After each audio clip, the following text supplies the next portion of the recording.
You're welcome to the world of Spelby International. Now let's go to round number 14, idioms, phrases, and proverbs. We have three things here in this round. Let's first see what idioms are. An idiom is a group of words whose meaning cannot be understood based on individual words. For example, break a leg is a very common idiom. It means good luck. It is usually said by friends and family before an actor or any performance artist goes on stage. The standard response for this would be thanks. On cloud nine is also an idiom. This one means to be in a state of perfect happiness. Some idioms are as old as the language itself, and therefore tracing the exact origin of all the idioms are not possible. But we do know how some idioms came to be.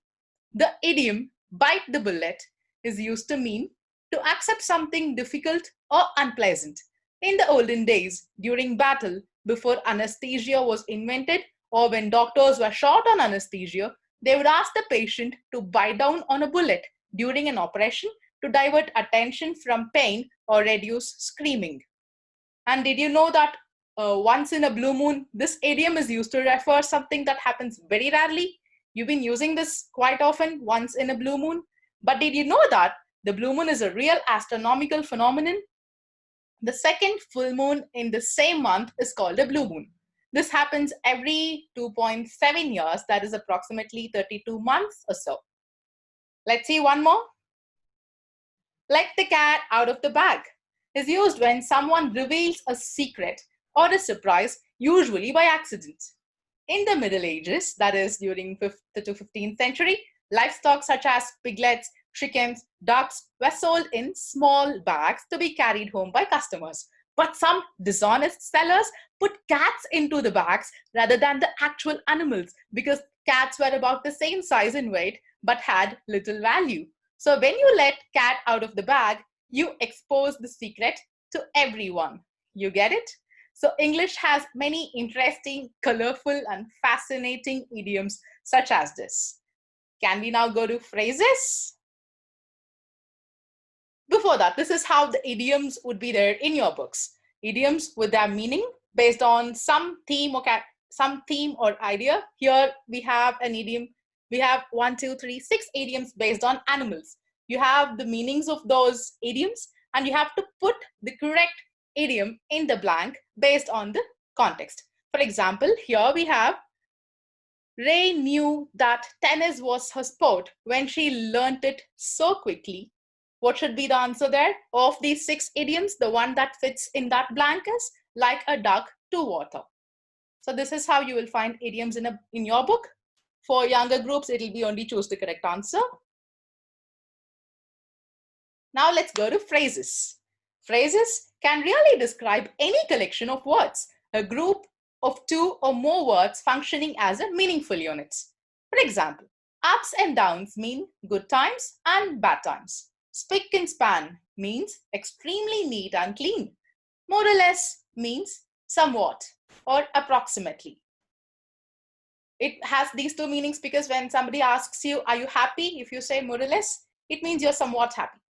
And if it's a figure, like for example, if somebody asks you, should this be worth 200 rupees? If you say more or less, then that means approximately. And feel good factor means something that makes people feel happy and positive. Hale and hearty means very healthy. But you have to understand that there is a difference between idioms and phrases. Actually, idioms are a subset of phrases because phrases mean any group of words. Idiom comes under phrase, right? But can you find the difference between phrases and idioms? Phrases are usually direct. Even if you're unfamiliar with a particular phrase, you can guess its meaning correctly and easily. But unless you're familiar with an idiom already, it would be difficult to understand. All of a sudden, in my opinion, see you around. All these are phrases. What about a big black dog? Or after the meal? Or as soon as they came? These are phrases too. So any group of words coming together, having a meaning on its own, can be a phrase. And it can take its place in a sentence class. So you understand, phrases can be just any collection of words with some meaning. All right. So now we are going to see what proverbs are. Before that, I have to tell you how you have phrases in your book. So you have a list of phrases, and again, you have sentences with blanks in them. Based on reading the sentence, you have to choose of those phrases which can take its place in that sentence. Also, you'll have the same pattern in the examination. Now let's go to proverbs for y'all. So what are proverbs? They are short, well-known sayings stating a general truth or a piece of advice.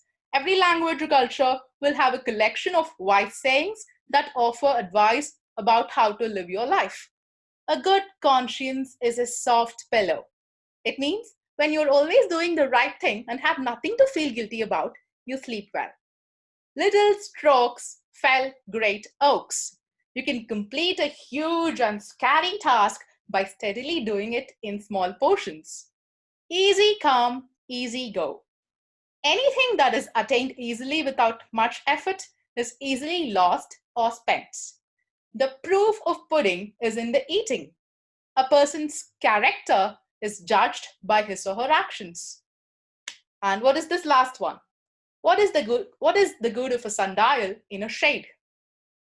It means one should not hide one's talents, right?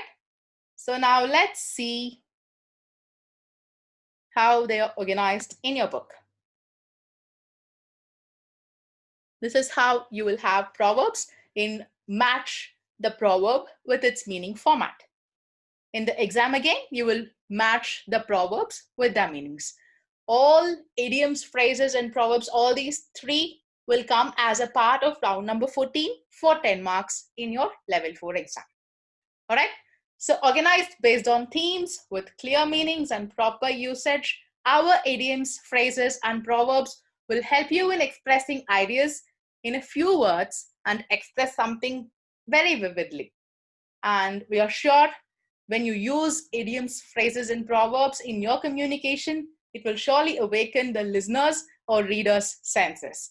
So know them and use them. It will greatly improve the way you speak and write.